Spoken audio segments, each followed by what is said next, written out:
มข่าวสารจากภาครัฐเจาะลึกประเด็นฮ้อนจาก8จังหวัดภาคเหนือตอนบนกับทีมนักจัดรายการ11สถานีในรายการอู้ข่าวเจ้าเหนือป้ากับช่วงพยากรณ์อากาศและเตือนภัยรายวันพดสวายกระจายข่าวสารบ้านเฮาและปาแอลเมืองเหนือเวลาดี 4-5 โมงแรงผู้วันจันทร์ถึงวันศุกร์รับฟังต่างวิทยุแห่งประเทศไทย8จังหวัดภาคเหนือตอนบน11สถานีวิทยุสวทเจียงใหม่เจียงไฮ้พะเยาแพร่น่านลำปางลำพูนแม่ฮ่องสอนแม่เสรียงฝางและสวทเพื่อการเรียนรู้และเตือนภัยภาคเหนือพร้อมรับชมทาง Facebook แฟนเพจของกู้สถานีสดพร้อมกันทั้งออนแอร์และออนไลน์อู้ข่าวเจ้าเหนืออู้จากประสาคนเมืองเหนือเจ้า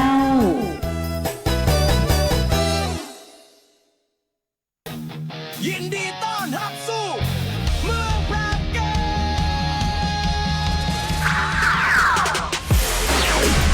จังหวัดแพร่ขอเชิญร่วมเป็นเจ้าภาพที่ดีร่วมต้อนรับนักกีฬาจาก15จังหวัดภาคเหนือร่วมชมร่วมเชียร์การแข่งขันกว่า45ชนิดกีฬาในการเป็นเจ้าภาพจัดการแข่งขันกีฬาเยาวชนแห่งชาติรอบคัดเลือกภาค5ครั้งที่41เมืองแพร่เกมระหว่างวันที่22ถึง31มกราคม2569นี้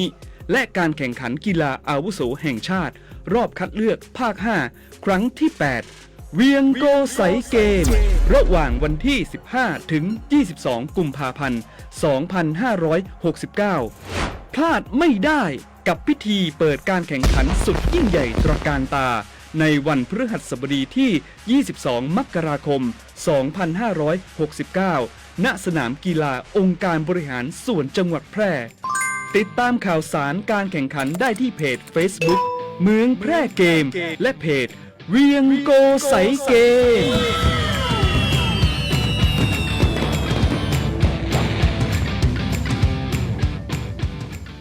ชัดเจนกับเรื่องง่ายๆที่คุณต้องรู้ประกันภัยพรบคุ้มครองค่ารักษาพยาบาลเบื้องต้นถึงผู้ขับและผู้โดยสารเมื่อเกิดอุบัติเหตุบนท้องถนนชัวร์ได้มากกว่ากับประกันภัยรถภาคสมัครใจครอบคลุมความเสียหายต่อตัวรถความรับผิดชอบต่อบุคคลภายนอกมีหลายระดับความคุ้มครองที่เลือกคือเหมาะกับคุณบ่ได้ลืม3เช็คก่อนออกเดินทางเช็คสภาพรถให้มั่นใจเช็คสภาพคนให้พร้อมและเช็ควันหมดอายุของประกันภัยทุกการขับขี่ชัดเช็คชัวร์ไปด้วยกันคปภ.คุ้มครองผู้ทำประกันภัย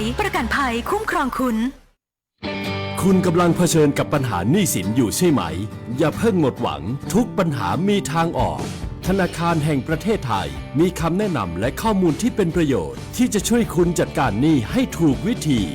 หากต้องการคำปรึกษาทางการเงินโทร1213แล้วกดต่อ99เป็นหนี้ต้องแก้ไขเริ่มต้นใหม่อย่างยั่งยืนย้ำอีกครั้งธนาคารแห่งประเทศไทยโทร1213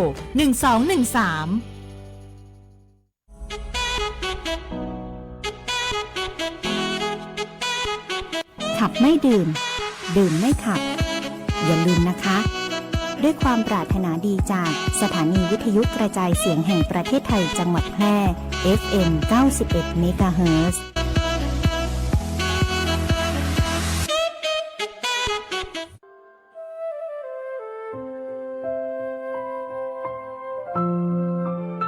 สวงสวรรค์ส่องล่าอัมไพผ่องดังแสงทองรองเรืองกลางเวหาแม้เสด็จคืนฟ้าไกลสุดตาพระเมตตายังคงอยู่คู่แผ่นดินทรงเหนื่อยล้าเพื่อปวงชนทั่วทุกถิ่นทรงยนยินทุกสุขปวงประชาพระกรุณาเปี่ยมล้นดังทารารถหลั่งมาให้ชาวไทยได้ร่มเย็นร้อยรวมดวงใจไทยทั่วล่าด้วยสำนึกในพระมหากรุณาธิคุณอันหาที่สุดมิได้ข้าพระพุทธเจ้านางสาวสุกัญญาทวียนเนรมิตรนายกสมาคมสื่อสารมวลชนจังหวัดแพร่คณะกรรมการและสมาชิก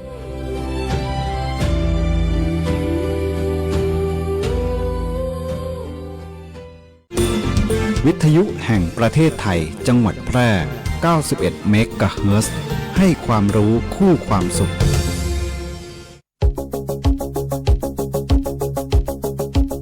ข่าวสารฉับไวใกล้ตัวบริการ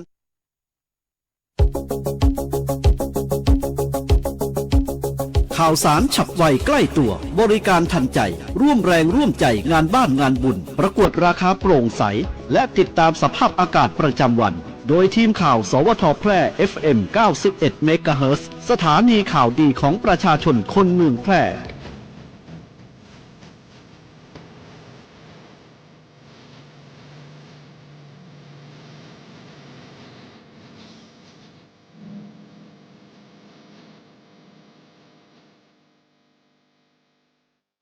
สวัสดีค่ะสถานีวิทยุกระจายเสียงแห่งประเทศไทยจังหวัดแพร่ขอเสนอข่าวท้องถิ่นประจำวันอาทิตย์ที่18มกราคมพุทธศักราช2569โดยมีหัวข้อข่าวดังต่อไปนี้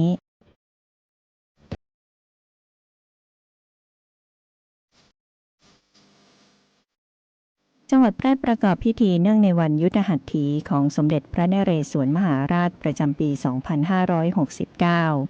ขนส่งจังหวัดแพร่เชิญชวนร่วมประมูลทะเบียนรถเลขสวยและชี้แจงขั้นตอนการลงทะเบียนประมูลทะเบียนรถเลขสวยในหมวดอักษรกไก่นหนูกิจการก้าวหน้านำพารุ่งเรืองจังหวัดแพร่ขอเชิญชวนเสนอชื่อเข้ารับการคัดเลือกบุคคลองค์กรดีเด่นด้านการส่งเสริมและรักษามรดกภูมิปัญญาทางวัฒนธรรมประจำปี 2569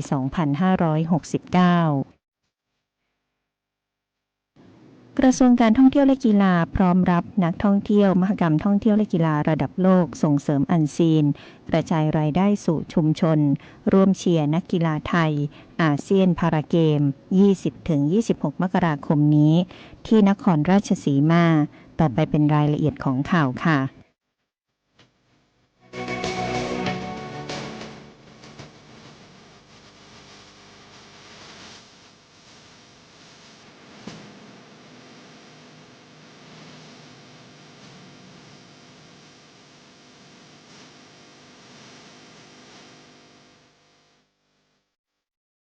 จังหวัดแพร่ประกอบพิธีอันเนื่องในวันยุทธหัตถีของสมเด็จพระนเรศวรมหาราชประจำปี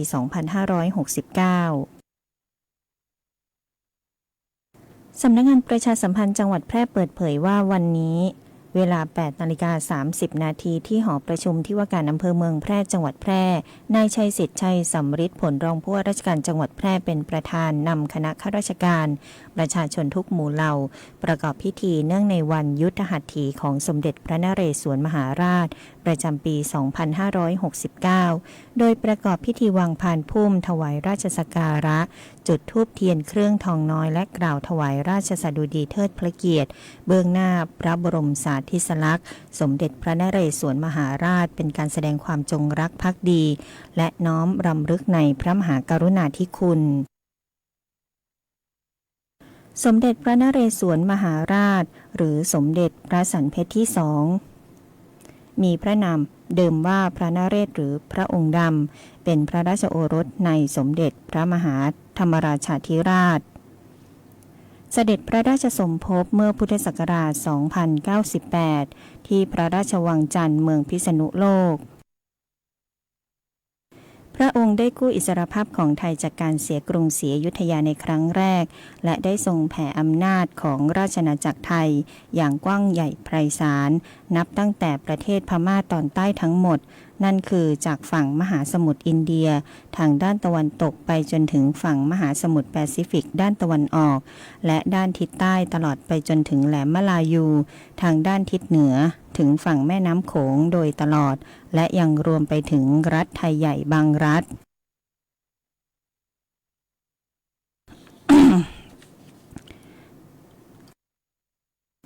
ขนส่งจังหวัดแพร่ขอเชิญชวนร่วมประมูลทะเบียนรถเลขสวยชี้แจงขั้นตอนการลงทะเบียนประมูลทะเบียนรถเลขสวยในหมวดอักษรกไก่นหนู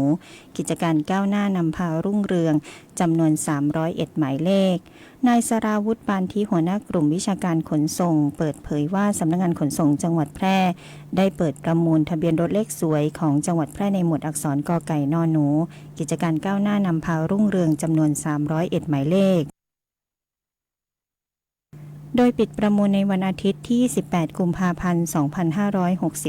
2569 ซึ่งรายได้จากการประมูลหมายเลขทะเบียนรถเลขสวยจะนำเข้ากองทุนเพื่อความปลอดภัยในการใช้รถใช้ถนนเป็นทุนสนับสนุนและส่งเสริมด้านความปลอดภัยในการใช้รถใช้ถนนของกรมการขนส่งทางบกรวมถึงการเผยแพร่องค์ความรู้ด้านความปลอดภัยต่อสาธารณชนรวมทั้งสนับสนุนค่าอุปกรณ์ช่วยเหลือผู้พิการอันเนื่องมาจากการประสบภัยที่เกิดจากการใช้รถใช้ถนนสำหรับขั้นตอนของการลงทะเบียนประมูลทะเบียนรถเลขสวยในกรณีการลงทะเบียนผ่านอินเทอร์เน็ตด้วยตนเองให้ผู้ร่วมประมูลเข้าไปที่เว็บไซต์ www.ทะเบียนรถ .com หรือพิมพ์ค้นหาประมูลทะเบียนรถควรใช้เบราว์เซอร์ Google Chrome จากนั้นคลิกเลือกประเภทการประมูลรถเก๋งคลิกเลือกสมัครสมาชิกกรอกข้อมูลส่วนตัวของผู้เข้าร่วมประมูลตั้งชื่อผู้ใช้งานรหัสผ่านใส่ข้อมูลบัญชีธนาคารของผู้เข้าร่วมประมูลเพื่อใช้รับเงินประกันคืนกรณีไม่ชนะการประมูลเลือกการประมูลจังหวัดแพร่ในหมวดอักษรกไก่นหนูใส่จำนวนป้ายในแต่ละกลุ่มของหมายเลขที่ต้องการประมูลและคลิกยอมรับเงื่อนไขทั้งหมดและคลิกคำว่าฉันไม่ใช่โปรแกรมอัตโนมัติแล้วกดลงทะเบียนในขั้นตอนสุดท้ายพิมพ์ใบลงทะเบียนเพื่อลงลายมือชื่อในช่องผู้ที่เข้าร่วมประมูลและชำระผ่านอิเล็กทรอนิกส์หรือชำระผ่านเคาน์เตอร์ธนาคารตามใบแจ้งชำระเงินค่าประกันการประมูลหมายเลขทะเบียนรถหรือชำระได้ที่สำนักงานขนส่งจังหวัดแพร่สำหรับกรณีผู้เข้าร่วมประมูลที่เคยร่วมการประมูลมาแล้วแต่ลืมชื่อรหัสผ่านให้เข้าไปที่เว็บไซต์ www.ทะเบียนรถ .com แล้วคลิกเลือกลืมรหัสผ่านหรือพิมพ์ PW ส่ง SMS เมื่อระบบได้รีเซ็ตรหัสผ่านใหม่ระบบจะให้ยืนยันที่อยู่และเข้าสู่ขั้นตอนเลือกการประมูลเพิ่มเงินวางหลักประกันอัปโหลดเอกสารสำเนาบัตรประจำตัวประชาชนหลักฐานการโอนเมื่อขนส่งแพร่ได้ออกใบเสร็จรับเงินค่าประกันแล้วท่านจะสามารถเข้าร่วมการประมูลเสนอราคาล่วงหน้าได้ทันทีผู้ที่มีข้อสงสัยสอบถามรายละเอียดเพิ่มเติมโทรสายด่วน1584ฝ่ายทะเบียนรถสำนักงานขนส่งจังหวัดแพร่โทรศัพท์หมายเลข0632483797หรือสายด่วน1584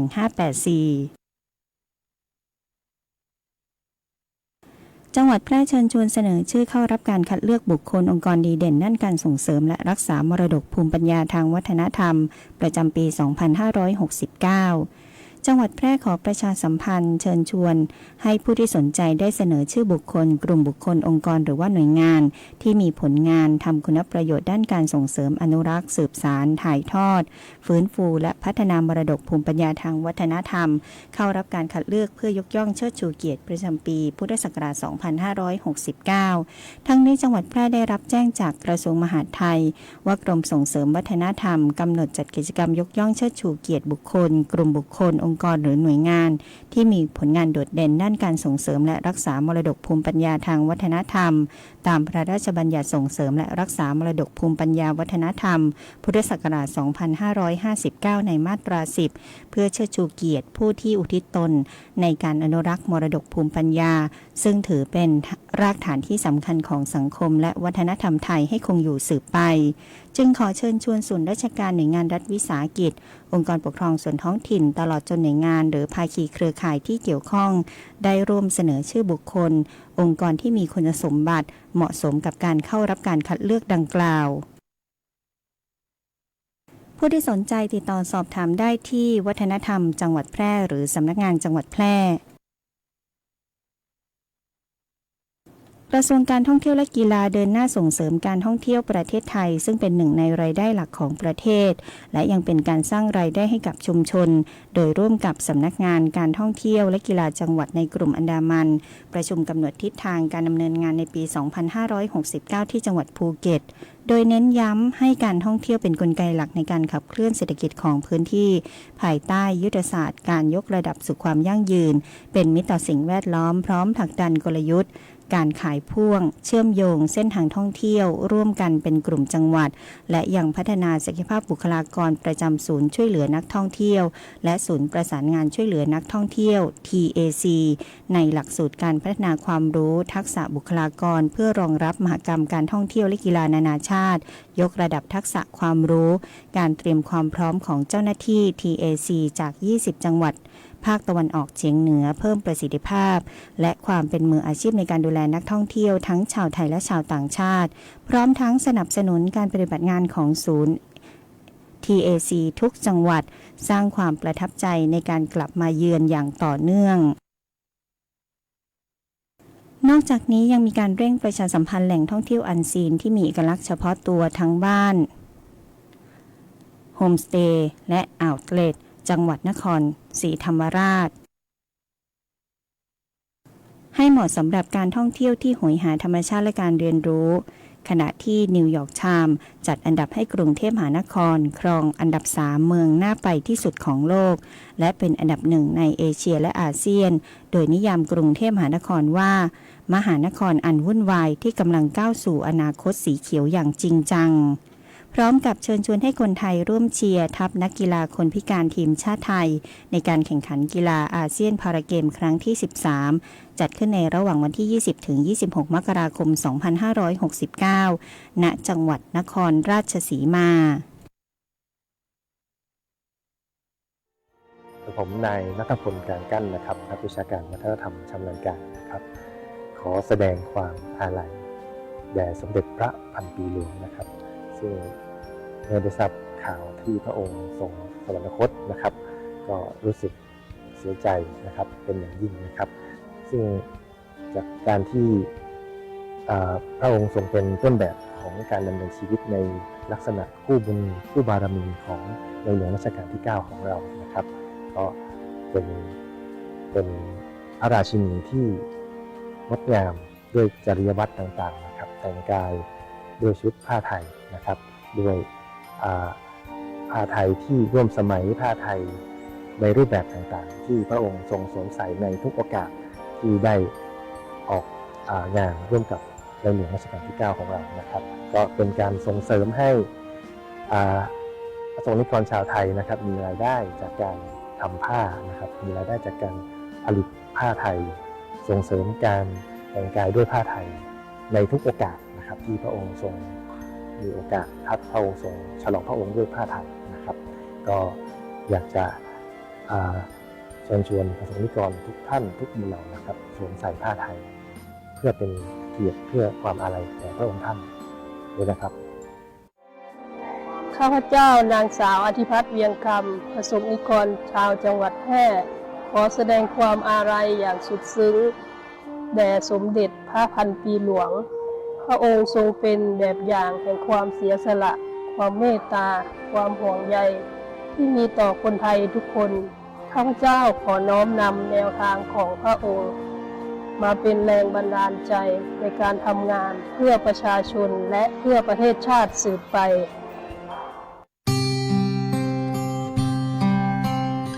สถิตในดวงใจตราบนิจนิรันดร์น้อมศิรกรานต์กราบแทบพระยุคลบาท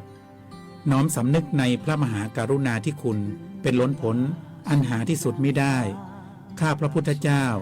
นายนพรัตน์วัชรขจรกุลนายแพทย์สาธารณสุขจังหวัดแพร่และผู้บริหารข้าราชการพนักงานราชการเจ้าหน้าที่สำนักงานสาธารณสุขจังหวัดแพร่ปลายขอบฟ้าก้มกราบอำลาด้วยน้ำตาอาลัย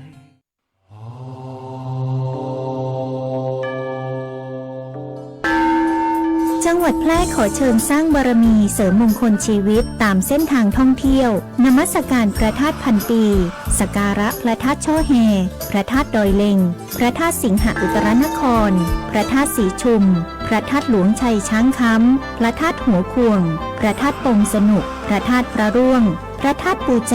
พระธาตุแหลมลี่พระธาตุขวยปู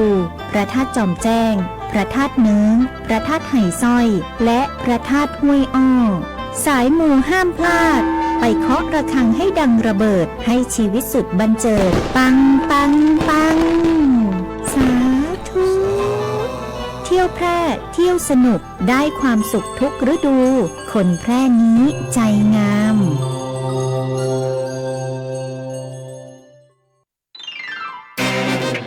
กฎหมายง่ายจังแค่ฟังก็เข้าใจโดยสำนักงานกิจการยุติธรรมตอนอายุไม่ถึง20 ปีแต่งงานได้แต่มีข้อแม้ จ๋า ลูก วันอาทิตย์นี้เพื่อนหนูแต่งงาน เพราะว่าหนูใส่ชุดไหนดูสวยดีคะ เพื่อนลูกอะนะยังเรียนอยู่เลยนี่เพิ่งจะ17-18 ปีเองไม่ใช่เหรอใช่ค่ะมันเพิ่งจะ17เองหนูยังสงสัยเลยว่าเด็ก17ปีแต่งงานได้ด้วยเหรอแต่งงานได้ค่ะแต่กฎหมายว่าไว้หากหญิงชายที่มีอายุต่ำกว่า20ปีจะแต่งงานกันได้มี2กรณีค่ะ 1. อายุครบ17ปีแต่ไม่เกิน20ปีแล้วได้รับความยินยอมจากพ่อแม่หรือผู้ดูแล 2. อายุไม่ถึง17ปีแต่มีเหตุผลอันสมควรศาลอนุญาตให้แต่งได้ค่ะฉะนั้นเพื่อความถูกต้องตามกฎหมายและตามประเพณีบ้านเราให้พ่อแม่ผู้ปกครองยินยอมอนุญาตจะดีกว่านะคะถ้าพ่อแม่เขายินยอมเราก็ไปแสดงความยินดีในฐานะเพื่อนกันดีกว่าว่าแต่ชุดนี้สวยดีนะใครซื้อให้ล่ะเนี่ยแหมก็แม่ซื้อให้ไงคะแต่เงินพ่อจ้าเอาเลยหากสงสัยเรื่องกฎหมายหรือได้รับความไม่เป็นธรรมติดต่อสำนักงานยุติธรรมจังหวัดทั่วประเทศหรือโทรสายด่วนยุติธรรม1111กด77นะจะบอกให้มาติดตามพยากรณ์อากาศจากสถานีอุตุนิยมวิทยาแพร่ประจำวันอาทิตย์ที่18มกราคมพุทธศักราช2569ประเทศไทยตอนบนมีอากาศเย็นกับมีหมอกในตอนเช้าและมีหมอกหนาในบางพื้นที่โดยในภาคเหนือภาคตะวันออกเฉียงเหนือตอนบนยังคงมีอากาศเย็นถึงหนาวเนื่องจากบริเวณความกดอากาศสูงหรือมวลอากาศเย็นกำลังปานกลางปกคลุมประเทศไทยตอนบนในขณะที่ลมฝ่ายตะวันตกจากประเทศเมียนมาได้เคลื่อนเข้ามาปกคลุมในภาคเหนือและลาวตอนบนขอให้ประชาชนดูแลรักษาสุขภาพเนื่องจากอากาศที่เปลี่ยนแปลงและเพิ่มความระมัดระวังในการสัญจรผ่านบริเวณที่มีหมอกและในบางพื้นที่อาจจะมีฝนบ้างเล็กน้อยรวมทั้งระวังอันตรายจากอัคคีภัยเนื่องจากอากาศที่แห้งสำหรับในภาคใต้มีฝนเล็กน้อยในบางพื้นที่พยากรณ์อากาศบริเวณภาคเหนืออากาศเย็นถึงหนาวกับมีหมอกในตอนเช้าและมีหมอกหนาในบางพื้นที่อุณหภูมิต่ำสุด 14-20 องศาอุณหภูมิสูงสุด 29-34 องศาบริเวณยอดดอยอากาศหนาวถึงหนาวจัดอุณหภูมิต่ำสุด 3-12 องศาลมตะวันตกเฉียงเหนือความเร็ว 10-15 กิโลเมตรต่อชั่วโมงพยากรณ์อากาศบริเวณจังหวัดแพร่อากาศเย็นถึงหนาวกับมีหมอกในตอนเช้าและมีหมอกหนาในบางพื้นที่ทัศนวิสัย 0.1 ถึง 10 กิโลเมตรลมตะวันตกเฉียงเหนือความเร็ว 10 ถึง 15 กิโลเมตรต่อชั่วโมงที่สถานีอุตุนิยมวิทยาแพร่อุณหภูมิสูงสุดเมื่อวันนี้วัดได้ 32.1 องศาอุณหภูมิต่ำสุดเมื่อเช้าวันนี้วัดได้ 13.5 องศาคาดว่าอุณหภูมิสูงสุดบ่ายวันนี้ประมาณ 32 องศาอุณหภูมิต่ำสุดเช้าพรุ่งนี้ประมาณ 16 องศาเซลเซียสวันนี้ดวงอาทิตย์ตกเวลา 18:05 นาทีวันพรุ่งนี้ดวงอาทิตย์ขึ้นเวลา 6:54 นาทีค่ะจบการนำเสนอข่าวท้องถิ่นขับรถอย่าใจร้อนเอื้ออาทรต่อเพื่อนร่วมทางพิรุณพรแสงสร้อยอ่าน